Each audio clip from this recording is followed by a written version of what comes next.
কথা কয় না, জাত হইছে কয়টা? তিন না। এক নম্বরে হইল মানুষ, জিন, ফেরেশতা।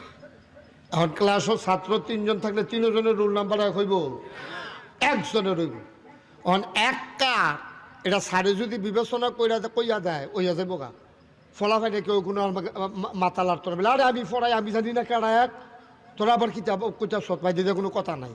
কিন্তু আল্লাহ রাব্বুল আলামিন কয় না, আমি সাফাই দিলে পারি কিন্তু এটা করতাম না। আল্লাহ বুদ্ধি কইরা তিন দল একখানো করছে, আদম, জিন, ফেরেশতা সব সামনে বয়সে আল্লাহ কয় ও তোমরা তো তিন জাত হইছ, হন কেডায় ফার্স্ট সাউন্ড দরকার না? কয় আল্লাহ তো চান না, কেমনে চাইবেন চান? তা আল্লাহ কতরি জিনিসপত্র না সামনে দিছে, দিয়া সেটা কইছে এটা কি দা? তো ফেরেশতারা আল্লাহ এটা কি আমরা জীবনে দেখছিও না, কইতাম পারতাম না, এই ফইলা জীবনে ফইলা দেখলাম এটা আমাকে ডিব্বার মধ্যে